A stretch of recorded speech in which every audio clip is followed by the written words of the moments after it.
Olá a todos, começamos o programa Ponto de Vista. Eu estou aqui com Tereza Carvalho, gerente do Programa Municipal DST, IST também, né, do AIDS, como do município de Maceió. Tereza, muito obrigado por ter aceitado nosso convite. Tem um dezembro vermelho. Por que é tão importante debater o assunto no mês de dezembro?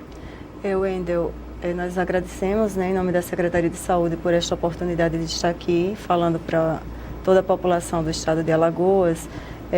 AIDS é um problema muito importante na saúde pública. A gente acha que por se tratar hoje, ser tratada hoje como doença crônica, está tudo controlado, e não é verdade, né? A gente ainda tem muito por fazer nesse campo. Ainda existem muitas pessoas com sorologia positiva para o vírus HIV que desconhecem sua sorologia, e o avanço tecnológico ele é muito grande. Saber da sua sorologia hoje é uma oportunidade de uma sobrevida de qualidade, porque imediatamente você é encaminhado a um serviço especializado, começa a receber a medicação e não vai adoecer de AIDS, né? Que o grande problema hoje é as pessoas serem diagnosticadas tardiamente. E quando são diagnosticadas tardiamente, já desenvolve a doença e fica mais difícil, né, o tempo de vida dessa pessoa. A gente tem no Brasil, de uma certa maneira, pelo menos uma verificação enquanto jornalista, que o Brasil talvez tenha sido um dos países que mais avançou, né, dos países que mais avançaram no programa de AIDS. E isso daí, de uma certa maneira, trouxe uma qualidade de vida que antes não era possível na década de 80, na década de 90. Ao mesmo tempo, ter a doença controlada provocou, de alguma maneira, um relaxamento na população de que poderia sexualmente ativa em contrair o vírus? Nós temos no Brasil uma doença concentrada, né? O que é uma doença concentrada? Ela não atinge indiscriminadamente toda a sociedade. Existem alguns grupos mais vulneráveis do que outros, né? Então, a população em geral, a incidência dessa doença é de 0,6%. Então, as pessoas, ela é muito comportamental, é uma doença que depende muito do comportamento das pessoas, certo? Então, o que acontece? Por achar que eu não estou vulnerável, né, a adquirir este vírus, as pessoas relaxaram no uso do preservativo. Outro agravante é essa dificuldade que hoje nós temos no campo da prevenção de acessar os jovens, os adolescentes no espaço escolar para discutir sexualidade responsável. A gente tem muita dificuldade de acesso nas escolas por N questões que foram colocadas ao longo dos últimos anos na sociedade brasileira. E isso agrava muito, porque existe uma geração que ela recebeu a educação sexual na escola e que ela colocou o preservativo como hábito nas suas relações, que ainda é o principal insumo. Então, com o avanço da tecnologia, hoje a gente não fala mais só do preservativo, porque a gente vê, pelos estudos científicos, que as pessoas realmente não estão usando o preservativo. E isso agrava a epidemia, né? Porque é o principal insumo para a prevenção. Então, hoje o Ministério da Saúde disponibiliza a PEP, que é a profilaxia pós-exposição. Então, se você teve uma relação de risco, se você sofreu um abuso sexual, se você se colocou numa situação de exposição que acha que não foi legal, você pode fazer uso desse medicamento até 72 horas, né? Ele está disponível em Maceió nas 2 UPAs e Tereza, no HDT. Explica pra gente, eu sei que é um termo que muita gente conhece, mas para aqueles que não esteja familiarizado, o que é a profilaxia? Profilaxia é um tratamento, né, que a gente faz medicamentoso durante 28 dias para evitar que esse vírus ele se multiplique caso você contraia naquela relação sexual. Ou seja, se você tiver a sensação de que se expôs numa relação sexual ou sei lá, você pode ser um drogadito. Acidente de trabalho, né? Pode ser um drogadito Isso, também, né? Também. E você, ficou num grupo de... Numa manicure, né? Você utilizou um equipamento que você viu que não foi devidamente esterilizado, pode ter sido usado. Eu posso procurar a Secretaria Municipal? Vai procurar o HDT, a Certo. UPA do Trapiche ou a UPA do Benedito Bentes, Certo. né? Vai falar a sua história para aquele profissional de saúde que vai lhe acolher. Ele Certo. vai fazer um teste rápido para saber se você não já era portador do vírus HIV, Certo. né? Porque Se já é, não não vai adiantar, né? Vai Certo. ser outro tipo de tratamento. E se não for, vai ouvir a sua história, avaliar esse risco, se realmente você estava numa situação de risco. Se tiver o contactante e ele estiver disposto também a fazer o teste, é bom porque faz o teste nos dois e verifica se os dois tinham ou não o vírus. Certo. E evita tomar o medicamento, Por porque é a exemplo, mesma droga, né, que você toma para o tratamento do HIV. Uma relação sexual com um portador do HIV, mesmo que medicado, estourou a camisinha. Se ele É um estiver em tratamento e com carga viral indetectável, o risco de infectar outra pessoa é baixíssimo, né? Por isso que é importante todas as pessoas que têm relação sexual desprotegida, pelo menos uma vez por ano, se submeter ao teste de HIV. Tereza, quando se pergunta se colocou em risco, aí um jovem de seus 18 anos vai para uma festa e tem um relacionamento, ou uma jovem, estou dando apenas um exemplo, tem uma festa sem camisinha, obviamente, com um jovem da sua escola, do seu bairro, Ele se expôs ao risco? Ele é um caso de se procurar Ele se expôs teste? ao risco, né? Ele se expôs Quem ao risco. tem AIDS tem rosto? Não, né? Pode ser qualquer um de nós, são pessoas que convivem normalmente, têm vida social ativa, estão Quem tem bem. o HIV é uma pessoa que você olha e tem mancha, alguma coisa assim? Nenhum sinal, nenhum sintoma, né? Até você desenvolver a doença, você pode ter alguma fragilidade orgânica, assim, pega uma gripe, pega uma tuberculose, né? Pega alguns vírus com mais facilidade, mas você se restaura, porque o próprio organismo trata de se recompor, né?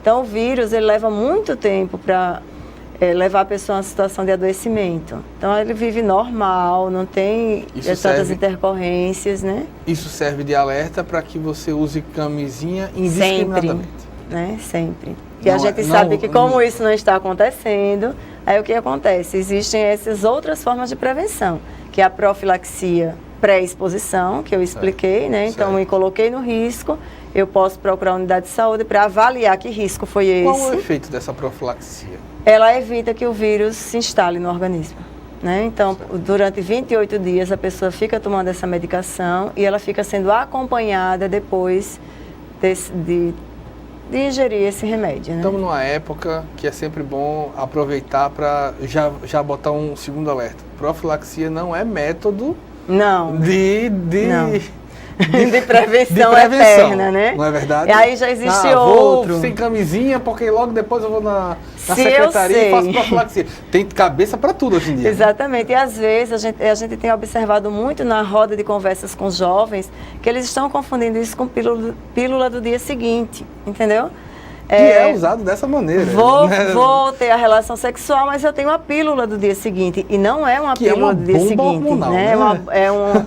São antibióticos, né? São remédios potentes que vão estar ali afetando o seu organismo, vão trazer outros efeitos colaterais e você precisa tomar durante 28 dias. Então não é uma coisa assim que eu faço a opção de tomar ou não tomar.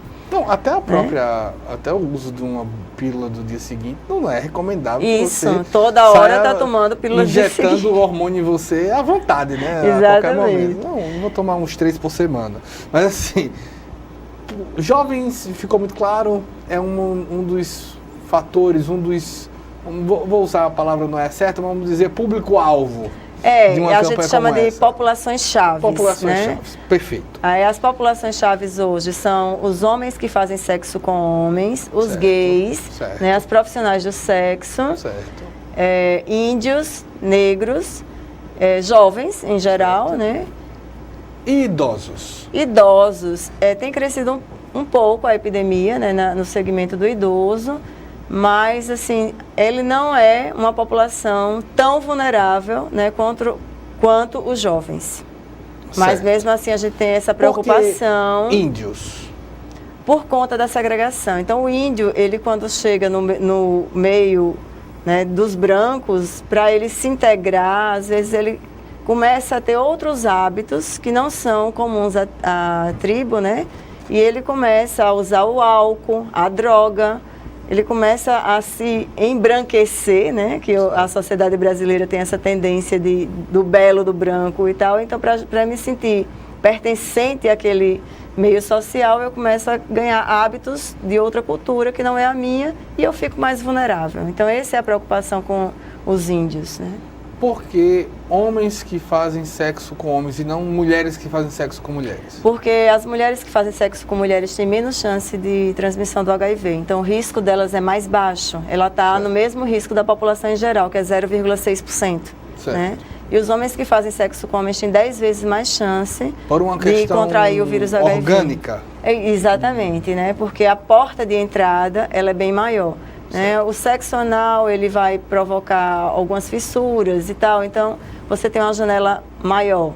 Né? Então, casais não são casais normais, casados não sim, são? Os heterossexuais hoje é quem predomina a incidência do vírus HIV, né? Porque a gente acha que está protegido no lar, né? Não usa o preservativo, mas nem sempre é assim que acontece. E a gente tem tido muita surpresa de senhoras que estão viúvas já há 2, 3 anos e quando fazem esses testes que a gente oferece descentralizado, nos finais de semana, na periferia, elas, não, mas eu já não tenho, já estou viúva, não faço mais isso e tal, mas eu vim fazer assim mesmo. E se surpreende com resultados positivos para o HIV. Então, ela contraiu esse vírus ainda no matrimônio de uma pessoa que já faleceu. Eu sei que o termo, pelo menos para mim, me parece um tanto, principalmente na sociedade de hoje, um termo que às vezes merece uma revisão, mas ainda é usado de uma certa maneira, o promíscuo ou a promíscua. Neste caso, quando é que você pode ser considerado um caso de risco por promiscuidade? Olha, o caso de risco é quando você tem múltiplos parceiros, né? Então, ter múltiplos parceiros já deixa você mais vulnerável do que quem tem apenas um parceiro fixo. Isso aumenta bastante a vulnerabilidade. É exponencial, é matemático. É matemático. Ter mais de um parceiro, por quanto tempo já lhe coloca numa situação em qualquer tempo, porque você pode ter o azar do primeiro que você vai transar ser a pessoa que tem o vírus HIV, né? Isso aí, e essa pessoa também não saber. Teste rápido, você falou já um pouco sobre isso. Onde eu posso fazer teste e qual a necessidade de ficar sabendo?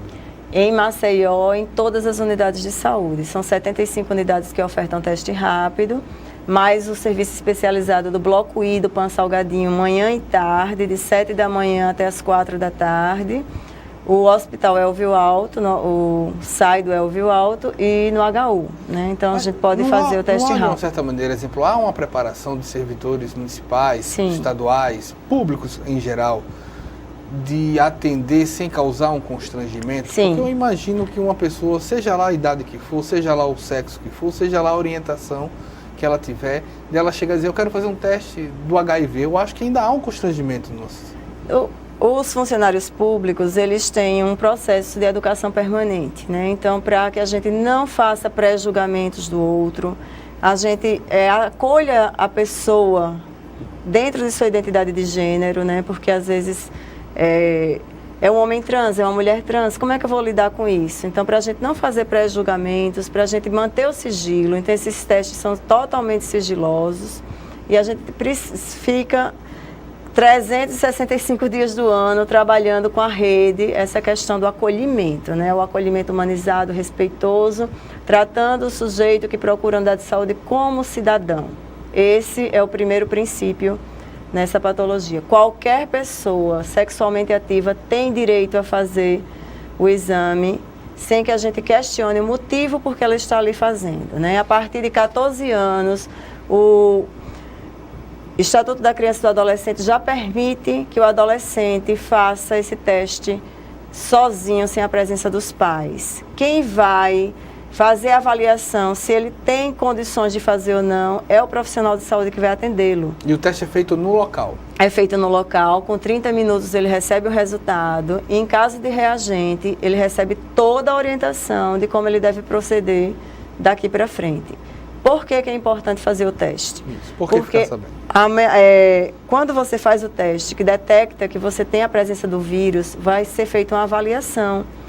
Como está a sua carga viral, como estão as suas defesas, né, para poder iniciar o tratamento e a partir dali restaurar a sua carga, as suas defesas, né, que é o CD4, e assim diminuir a carga viral. Então, diminuindo a carga viral, a gente também estaciona a epidemia. Eu também imagino que ficar sabendo evita, ou pelo menos cria uma consciência sua de não contaminar outra pessoa. E não se reinfectar, porque ao momento que eu já estou infectado, mesmo que eu tenha, assim, pode ter alguém que fica consternado, né? E eu vou passar para outras pessoas, cria uma certa revolta, mas essa pessoa tem que pensar também que ela está exposta ao risco, porque ela pode encontrar outro HIV, né, e se reinfectar e aumentar o número de vírus no organismo dela. Então, ao invés de ela estar se cuidando, né, se amando e se ajudando, ela está fazendo desserviço para a sociedade e para si própria. Eu estou aqui com a Tereza Carvalho, gerente do Programa Municipal de DST-AIDS, né, IST-AIDS. A gente está indo para um breve intervalo, a gente volta já.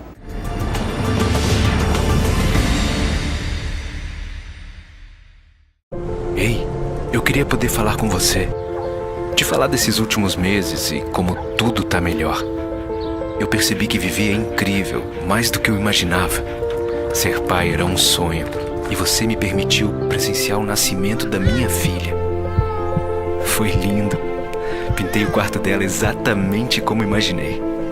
Antes de você, eu tinha medo de não conseguir estar presente quando esse momento chegasse. Queria te contar que por sua causa eu pude viver tudo isso. Provavelmente outras pessoas por aí querem te falar muita coisa também. Acho que você teria orgulho. Não só por mim, mas por ter feito algo tão nobre por pessoas que nunca viu. Eu só queria dizer obrigado. Obrigado por me dar mais tempo com a minha família. Obrigado pela sua doação de sangue. Doe sangue regularmente. Tem sempre alguém precisando de você. Procure o Hemocentro mais próximo e seja um doador. Minha filha deixou um vazio tão grande na família. Que só quem passou por isso na família ou próximo sabe como que é, né? Foi um dos momentos mais difíceis da minha vida.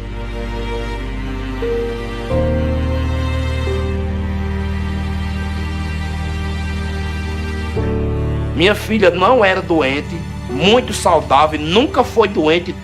E pelo mosquito, minha filha se foi. Ele não conseguia mais trabalhar por causa das dores e em cima da cama. E a renda que sustentava a casa dele com a minha mãe, essa renda parou, né?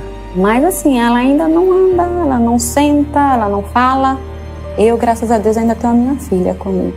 O perigo é para todos, o combate também. Faça a sua parte. Com ações simples, podemos combater o mosquito. Ministério da Saúde, Governo Federal.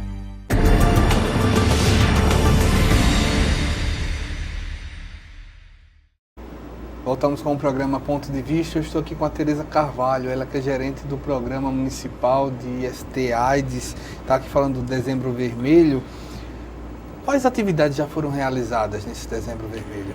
Nós realizamos várias testagens extramuros, né, em parceria com os movimentos sociais, com as lideranças comunitárias, indo naqueles espaços onde tem a população com maior dificuldade de acesso aos serviços de saúde, seja pela vulnerabilidade social, seja pela vulnerabilidade mesmo, né, da epidemia. E também realizamos palestras, oficinas, seminários, formação dos profissionais de saúde. A gente aproveita o mês de dezembro para intensificar a temática, né? Para deixá-la viva, para mostrar para a sociedade que a AIDS ainda é algo presente na nossa vida, na vida de cada um de nós. É uma doença que ela não escolhe raça, não escolhe cor, nem status social. Então, todas as pessoas estão vulneráveis desde que tenham um comportamento que facilite, né, o acesso a este vírus. Há uma preocupação sobre outros tipos de doenças sexualmente? Sim, quando nós fazemos essas testagens itinerantes, nós também levamos os testes de hepatite B, hepatite C e sífilis, né? A gente tem uma preocupação muito grande com sífilis. Existe um projeto no Brasil, Sífilis Não, Teste, Trate, Cure, porque, embora seja uma doença de outros séculos, né, a gente ainda tem a sífilis muito presente nesse contexto nosso, e Maceió hoje figura como a 5ª capital do Brasil em sífilis congênita. Isso não é um dado bom, né? Nascer uma criança exposta a sífilis nos dias de hoje é uma falha, né, de todo o serviço, e isso a gente precisa retomar esses... Novamente um descuido por falta de preservativo. Isso também, né? Só que sífilis é muito mais fácil de se infectar, porque também é uma doença muito silenciosa, né? Você pode viver a vida inteira. A gente tem visto de 100 testagens que a gente faça, no mínimo 9, 10 pessoas vão estar reagentes para sífilis. Então, em algum momento da vida sexual dela, teve contato com essa bactéria. E ela pode estar lá, né, silenciosa, você não percebe que tem essa doença, não está lhe trazendo nenhum dano visível, né? E você vai convivendo com ela e a bactéria vai destruindo o organismo através dos exames. Através dos exames, né? O VDRL, que é o exame que vai lhe dizer quantas... qual é a titulação. A doença é silenciosa. Acredito que boa parte das pessoas que fazem... que têm relações sexuais de maneira irresponsável, desprotegida, ela não se percebe disso. Ela não tem isso em mente facilmente. Ela não faz e sai com peso na consciência, pelo menos a grande maioria. Como é que ela fica sabendo? Como é que ela provoca a se fazer um teste? Porque enquanto se faz o teste do HIV, eu acredito que até pela campanha ser maior, ainda há uma possibilidade da pessoa sair em busca disso. Mas sífilis é tão... Pelo menos até os últimos anos, se tinha uma ideia tão de tipo, não, sífilis deixou de existir, não é possível. Como é que se desperta para isso? A gente tem como protocolo, né, a oferta obrigatória do teste de sífilis, pelo menos no pré-natal.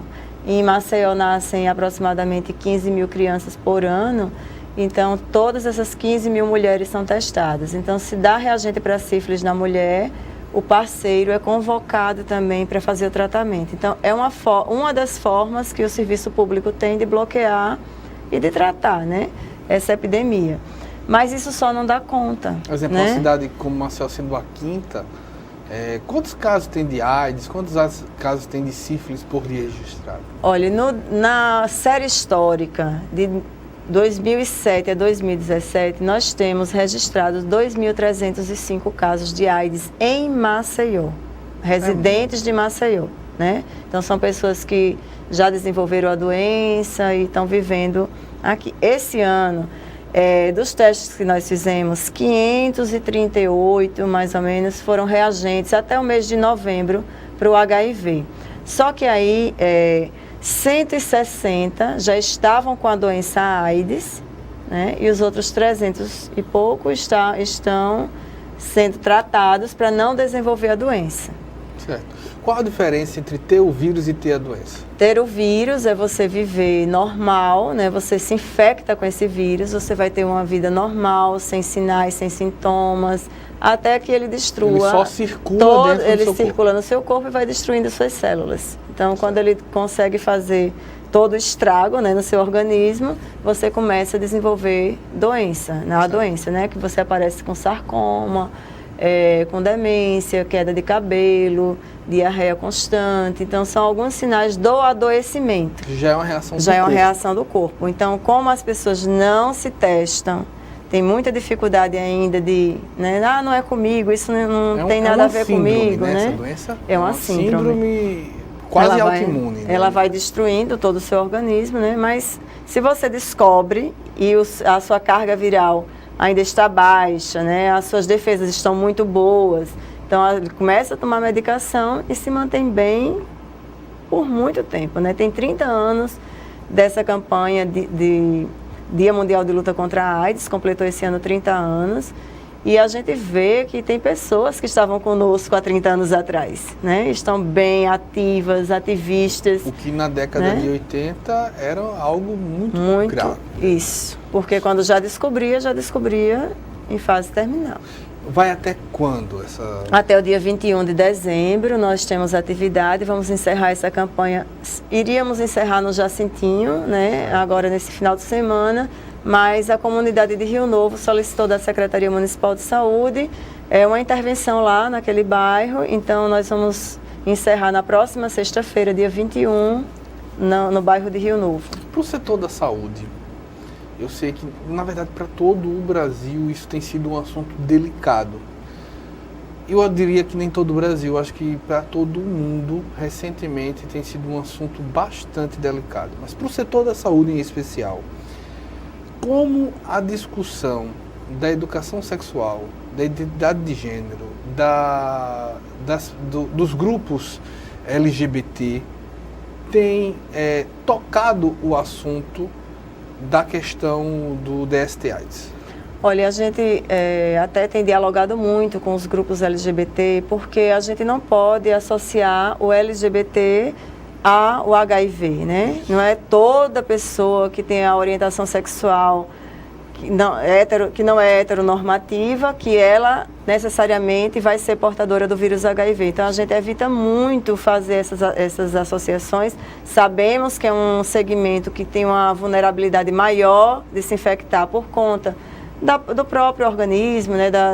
Da conformação dos órgãos genitais e tudo mais. Mas a equipe de saúde, ela ainda precisa evoluir um pouco no acolhimento, né, das pessoas trans, do homem trans, da mulher trans, porque a gente, às vezes, leva o nosso jeito de ver o mundo para o serviço. Isso não é legal. A gente tem um exemplo, eu digo isso pelo seguinte, exemplo. Quando eu entrevistar alguém da educação para o trânsito, é quase comum que se diga o seguinte: olha, o ideal para a gente é que essa discussão da educação para o trânsito comece nas escolas. A educação sexual combate não só a gravidez precoce, mas também a não se infectar, a uma sexualidade preventiva, uma vida sexual preventiva, o ideal é que comece na escola. Só que isso daí tem sido ponto de um debate extremamente caloroso, né? Porque há um setor da sociedade hoje que defende fortemente que essa educação não se passe nas escolas, que isso deve ser algo dos pais.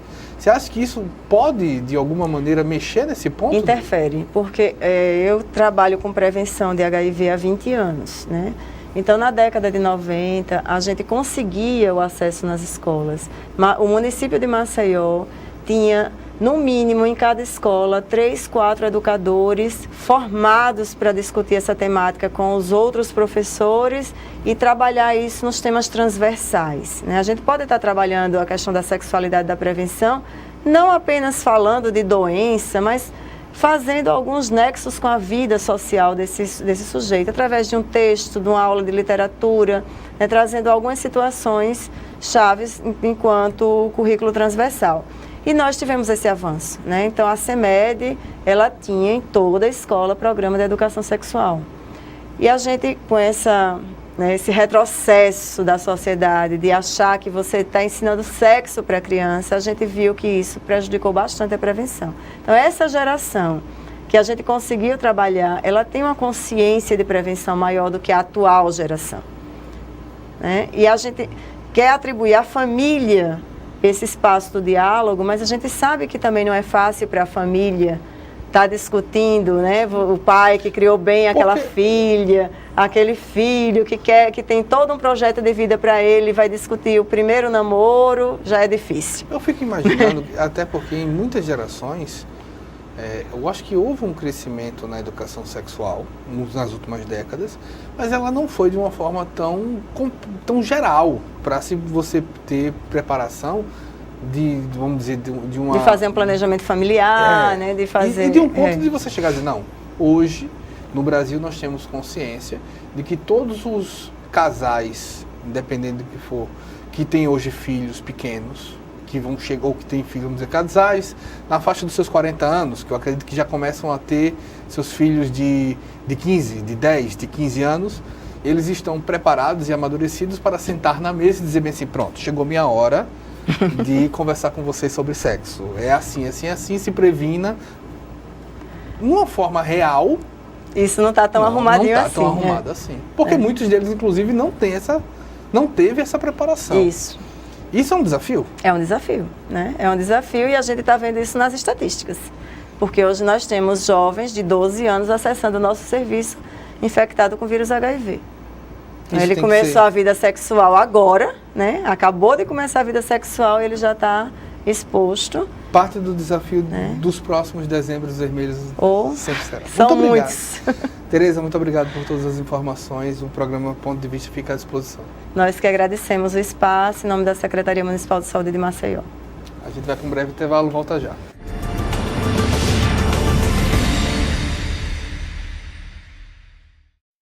Toda foto ele tá sorrindo. Ele é muito carinhoso, ele é tudo pra mim. Eu não me imagino viver sem ele. Era o caçula, tinha pouco tempo que tinha parado de mamar, então aquilo tudo parecia que era mentira, né? Uma criança daquele tamanho ia ter um câncer. O grande problema do câncer infantil é porque a grande maioria dos sintomas são muito parecidos com sintomas de doenças normais da infância. Existe, criança pode ter câncer. Mas hoje não é mais uma doença fatal, é uma doença tratável. O diagnóstico foi rápido, a equipe médica deu todo o apoio e hoje a gente pode comemorar a vitória. Eu estou muito feliz pelo progresso dele, por tudo que ele anda agora fazendo e antes ele não podia fazer. Então agora ele está caminhando a cura dele. Falta pouco. É um amor, é uma vitória para mim e para ele.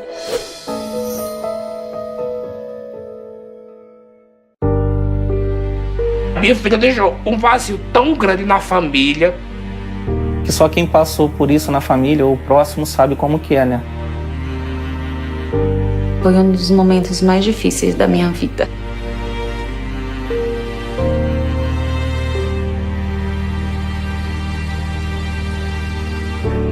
Minha filha não era doente, muito saudável, nunca foi doente.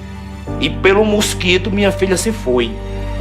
Ele não conseguia mais trabalhar por causa das dores e em cima da cama. A renda que sustentava a casa dele com a minha mãe, essa renda parou, né? Mas assim, ela ainda não anda, ela não senta, ela não fala. Eu, graças a Deus, ainda tenho a minha filha comigo. O perigo é para todos, o combate também. Faça a sua parte. Com ações simples, podemos combater o mosquito. Ministério da Saúde, Governo Federal.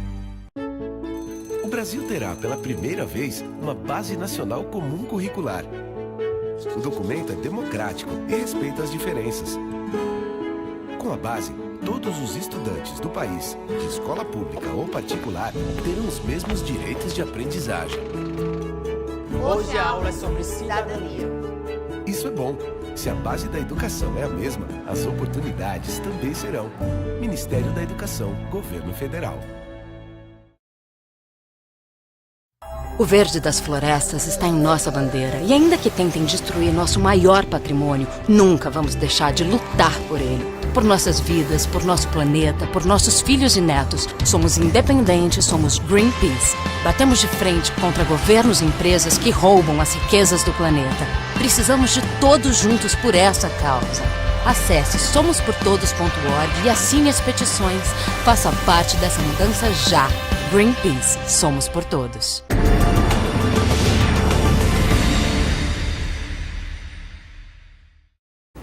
Voltamos com o programa Ponto de Vista. Estou aqui com Mirabel Rocha, superintendente de Políticas e Direitos Humanos. Mirabel, Declaração de Direitos Humanos é uma discussão atual, embora tantos anos, tantas décadas, a gente vê que essa discussão é revista, é revisitada, é analisada. O quanto atual, então, cabe nos perguntar, está a Declaração Universal dos Direitos Humanos?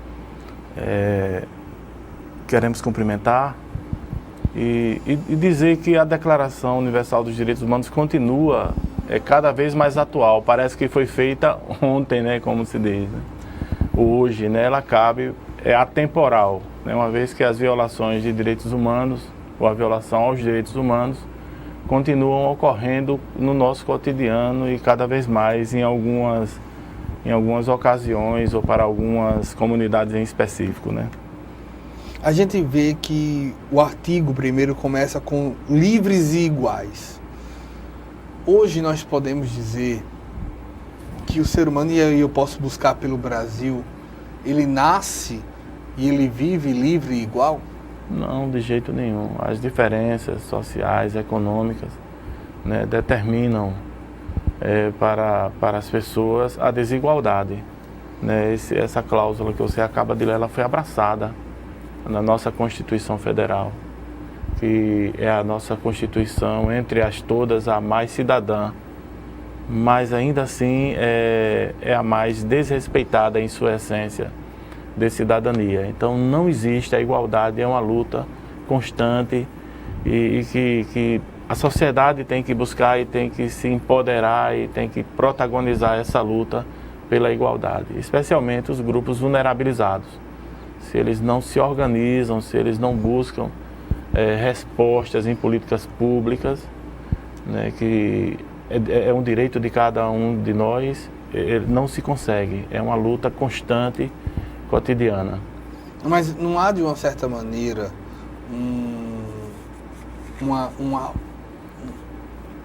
um véu por cima dessa desigualdade? Ou você acredita que no Brasil essa desigualdade, que é constatada em números, que é constatada no dia a dia, ela é transparente, ela é visível e consciente?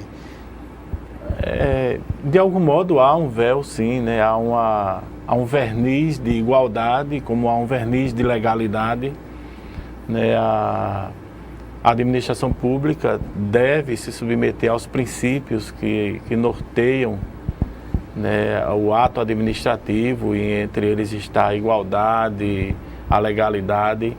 E como a oferta de políticas públicas é pelo governo, pelos entes públicos, se busca em seus discursos dar esse véu de igualdade, né? A gente vê isso, por exemplo, na oferta de políticas para a saúde.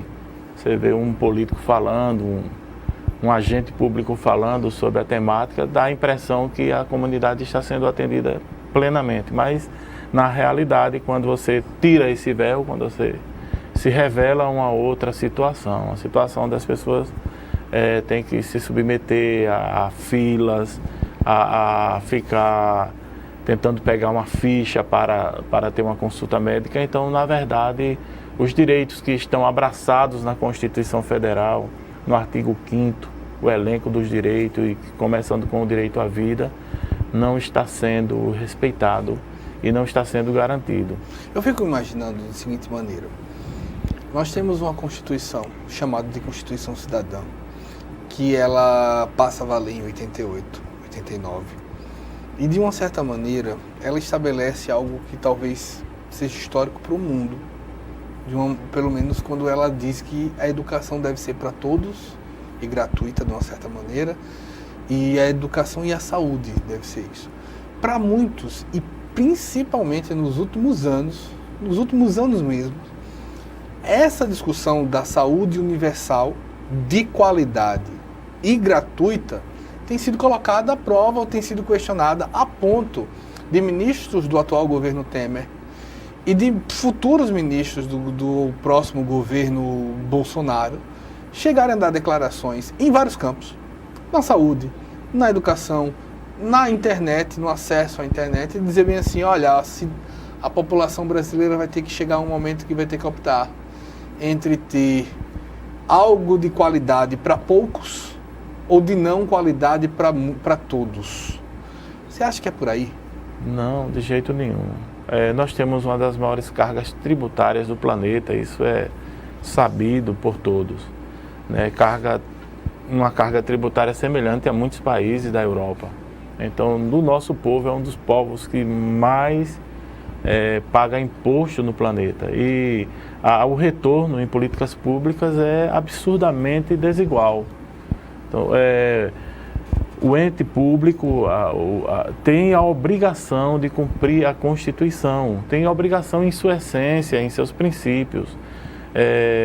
Está na Constituição que tem que se submeter ao princípio da legalidade, princípio da transparência, da publicidade. E por esses princípios, e não há justificativa a nosso ver, as ofertas de políticas teriam que se pautar exatamente na entrega da melhor política pública para a população, para que se justifique o investimento que cada cidadão faz com seus impostos. Então aqui você paga 2 vezes a educação, porque você paga no imposto, mas você paga a escola particular, e você paga 2 vezes a saúde, porque você paga e paga também da mesma forma, e a segurança e as outras políticas que deveriam ser ofertadas pelos estados, pelos municípios e pela União. Então é totalmente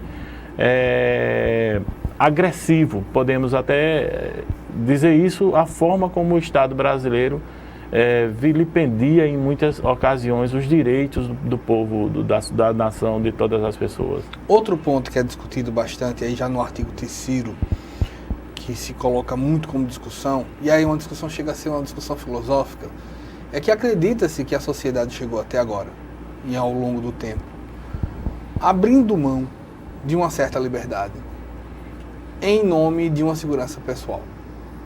E de uma certa maneira, o artigo 3º diz exatamente isso: todos têm direito à vida, à liberdade e à segurança pessoal. A gente cita de uma certa maneira um sociólogo francês, o austríaco Zygmunt Bauman, que ele dizia bem assim: quanto maior sua liberdade, menor sua segurança; quanto maior sua segurança, menor sua liberdade. Você acha que temos como buscar um mundo em que haja liberdades individuais, liberdades de credo, liberdade de expressão e segurança? A questão da segurança, se for focado somente na temática segurança, lógico que a gente não vai encontrar uma resposta para o problema da segurança, da liberdade, né?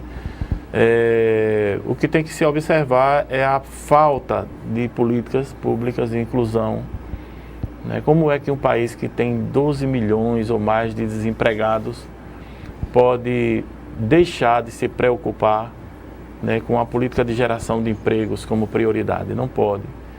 Então, a nossa realidade é essa. O que gera insegurança, o motor da criminalidade é a exclusão social. Quanto mais se exclui, como nós estamos assistindo, as pessoas dos seus direitos básicos, da cidadania, mas você gera um contingente de pessoas sem oportunidade e, evidentemente, não é a regra, mas é a exceção, e é suficiente para desequilibrar a sociedade. E essa exceção vai para a delinquência.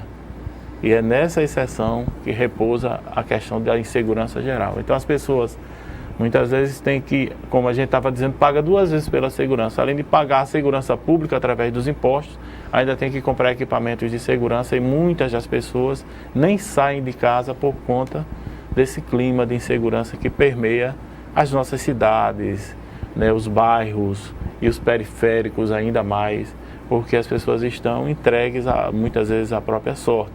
Não há segurança pública suficiente, bem treinada, adequada para atender a população, infelizmente. Quando a gente pensa já também, e eu tenho sempre citado esse ponto, pelo atual momento. É natural que a gente discuta o modelo de país, uma vez que saímos de uma eleição e aí estamos entrando num modelo completamente diferente, pelo menos em termos, é o que tem se anunciado, verdade. É o que tem propagado. E o governo Bolsonaro fala abertamente, o presidente eleito falou recentemente, que precisa resolver o problema do Ministério Público do Trabalho.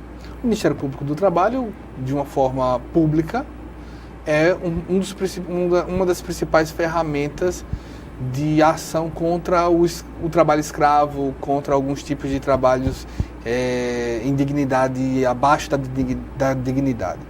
O artigo 4º diz que ninguém pode ser mantido em escravidão ou em servidão.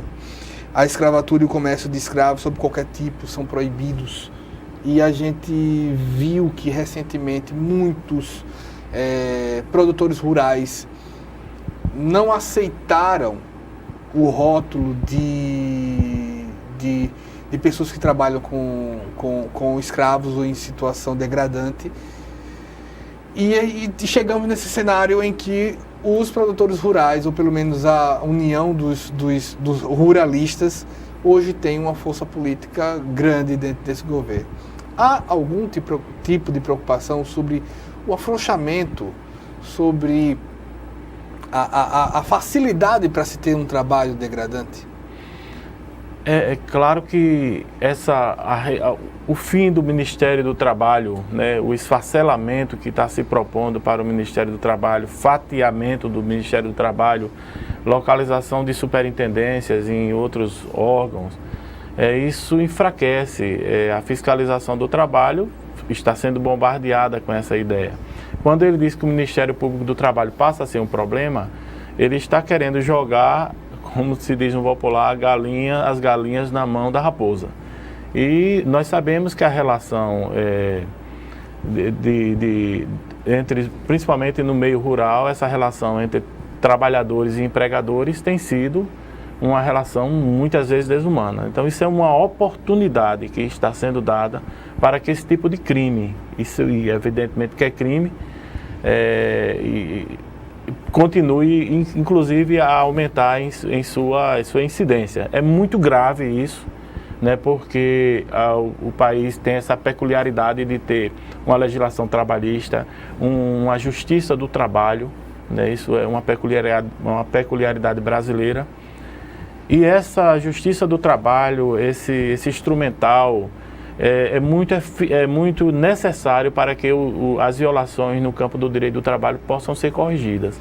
E a retirada do Ministério Público de cena, o enfraquecimento, esse esfacelamento, esse fatiamento do Ministério do Trabalho vai propiciar que o número de violações contra os trabalhadores rurais, e não somente os rurais, os urbanos também, né, já se fala em cada vez mais flexibilizar a legislação trabalhista, né, porque inclusive num dos últimos discursos falou do sofrimento dos empresários, né, e aí vai colocar os trabalhadores numa situação de cada vez maior de vulnerabilidade, de falta de possibilidade de ver corrigidas as violações a que são submetidas, né. A Justiça do Trabalho tem corrigido, evidentemente, algumas violações, gerando indenizações trabalhistas, mas isso é o prenúncio de algo que é muito pior, que é o final não somente do Ministério do Trabalho, mas de todos esses órgãos que nasceram para proteger a relação de trabalho no Brasil, infelizmente. A gente está chegando no final desse bloco, mas no artigo 5º diz que ninguém será submetido à tortura, nem à punição ou tratamentos cruéis, desumanos ou desgradantes. Hoje temos uma declaração de um militar do DOI-CODE durante o período do regime militar, que diz que não havia mortes no DOI-CODE, mas que havia sofrimento físico. Dá no mesmo em termos de tortura, é um nome, mas é impressionante que ainda hoje haja quem defenda sofrimento físico, seja lá com qual objetivo, né? Inclusive como instrumento de investigação, de obtenção de provas. Quando um presidente, que agora é eleito, mas antes ainda como deputado, faz um elogio público a um dos maiores torturadores que passou pelo Brasil, que é o Carlos Brilhante Ustra, o Coronel Brilhante Ustra, né?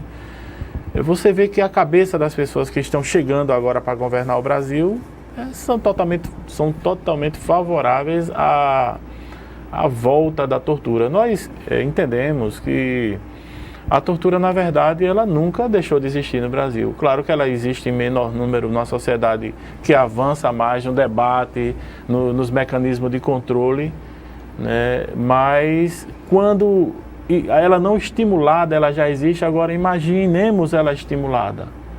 Então vai ser as pessoas que trabalham na segurança de forma equivocada, algumas pessoas, evidentemente, estão achando que a gente vai poder arrancar algumas confissões. Então isso é gravíssimo também, né, fere uma carta de 70 anos, né, há 70 anos atrás já se pensava nisso, e fere também tudo que há de mais moderno na legislação brasileira, na legislação internacional, inclusive que o Brasil também se submete por adesão, né, juntamente aos organismos internacionais. É grave, gravíssimo o que vem acontecendo em torno do debate da questão do combate à tortura. A tortura ainda existe, infelizmente, nos cárceres, em alguns momentos de prisão em flagrante. Nós sabemos, nós assistimos inclusive isso nas reportagens, né? Mas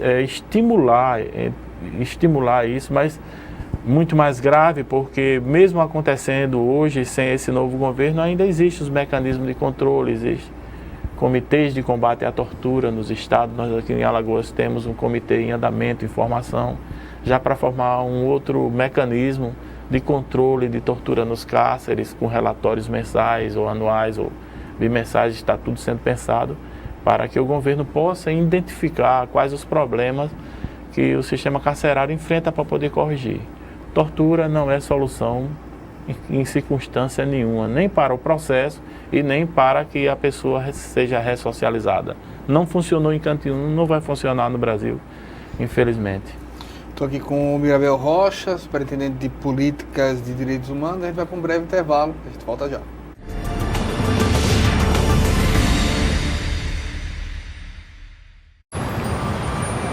Quando fiquei sabendo que tinha tuberculose, imaginei, é o fim. Mas logo descobri, tuberculose tem cura. Se parar o tratamento, a doença pode voltar, mais forte. Família, amigos, profissionais de saúde, todos juntos contra a tuberculose. É bom saber que eu não estou sozinho. Em caso de tosse por mais de 3 semanas, procure uma unidade de saúde. Pode ser tuberculose e o tratamento precisa ser feito até o fim. A ditadura foi uma época de violação de direitos. E muitos dos documentos que contavam os detalhes sobre os crimes cometidos foram censurados, escondidos ou destruídos. Hoje, muitos deles estão disponíveis no site bnmdigital.mpf.mp.br. Acesse, pesquise e não deixe a história desaparecer, muito menos se repetir.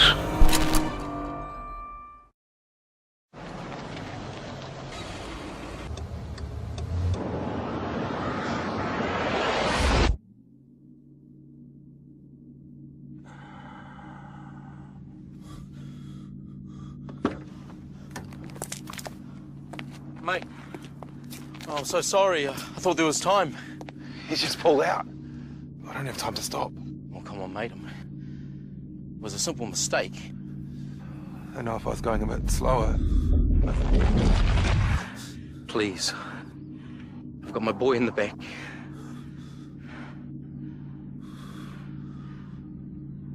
I'm going too fast. I'm sorry.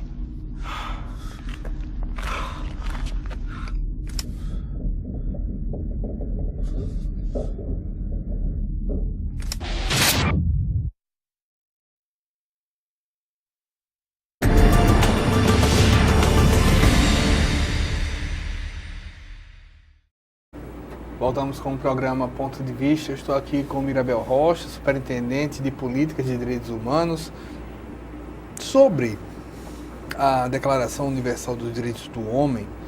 A gente tem, de uma certa maneira, um reconhecimento, um direito ao reconhecimento de sua cultura, dos direitos. Há, de uma certa maneira, no Brasil, uma discussão sobre soberania, a ponto de se discutir, inclusive, além dos direitos, como reconhecer a parte humana do ser humano, independente de sua nação. Nós temos hoje o futuro ministro da Relação Exterior, que discute, inclusive, a retirada do Brasil do pacto pela imigração, do pacto de recepção nesse ponto. Como discutir nos dias de hoje os direitos dos brasileiros e de quem chega ao Brasil? O Brasil é um dos países mais acolhedores do mundo, né? Isso é dito pelos imigrantes que aqui chegaram, que foram acolhidos, foram amparados, né? Depois passaram a ter cidadania, né? E no momento em que você questiona esse direito, né? Questão de você colocar fronteiras para que países não permitam que cidadãos de outros países possam imigrar, isso é uma agressão à Declaração Universal dos Direitos Humanos e uma agressão também à própria Constituição Federal, que abraça, né, essa garantia também no seu texto. É desumano, é mais um enfoque desumano, né, desse governo que está chegando, como também vem sendo orquestrado na Europa, nos Estados Unidos, né, que é um país que tem um bloqueio, tem um filtro gigantesco, né, contra a imigração, né, como se o mundo não fosse uma esfera e ali as pessoas pudessem livremente sair, morar tranquilamente. Essa distinção quem faz é o egoísmo, né, são sentimentos mesquinhos, né?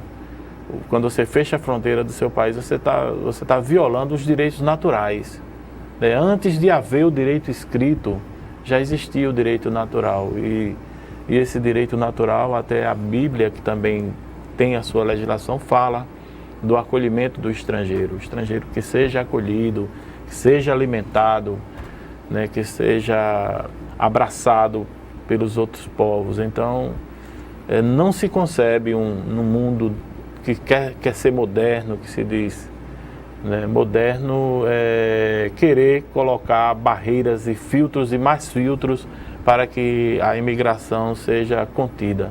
A gente tem visto também sobre o direito à justiça. No Brasil nós temos, de uma certa maneira, uma justiça que passa 2, 3, 4, 20 anos sem julgar um caso. A gente pode dizer que a Declaração Universal dos Direitos do Homem diz que uma justiça que tarda é uma injustiça? A justiça tardia, claro, é uma injustiça, né? Quando você tem uma expectativa de direito e que você não vê como saná-la pessoalmente, né? Como dizem os professores de direito, nós não temos o direito de fazer autotutela, que seria a justiça com as próprias mãos, né? Então, as pessoas, como nós somos impedidos pela lei de fazer autotutela. Então, se o Estado impede a autotutela, que ofereça a justiça. E a justiça brasileira, ela é pequena, né? Eu não acho que seja lenta, ela é muito pequena para a população.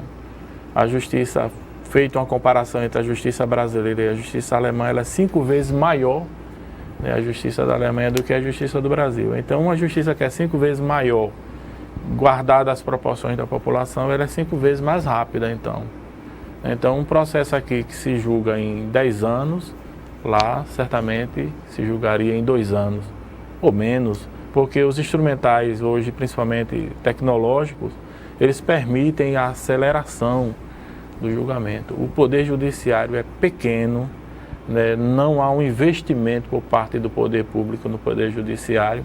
Isso é mais uma dívida social da nação brasileira, aliás, do governo brasileiro com a nação brasileira, dos governantes com o povo, né, que paga a conta no final.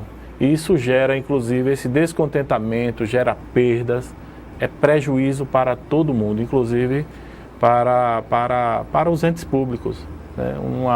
Uma boa ideia seria você fazer uma justiça, né, criar mecanismos, né, de aplicação da justiça com maior celeridade, ampliando o número de juízes, né, não sendo somente esse formato de juízes por concurso, mas há juízes também por outras modalidades, como há nos Estados Unidos, eleição de juiz. Poderia o Brasil tentar, como um todo, dar uma acelerada nisso, criar mecanismos, e tem formas. E não são tão caras, né? Porque você pode criar outras formas de ajuste, de prazo, de tudo, e aí finalmente isso acelerar, né? O número de recursos no Brasil é muito grande, né? Uma demanda, você ganha na primeira instância, vai para a segunda instância. Nós temos 4 instâncias de justiça no Brasil. E é uma questão de trava, de certa maneira. De travas, né? Tem recursos que travam o processo por 2, 3 anos. Isso é um absurdo, isso é injustiça. Mirabel, muito obrigado por todas as informações. O programa fica sempre à disposição. Muito obrigado. Eu agradeço também a você pela audiência. Espero uma próxima oportunidade. Até mais.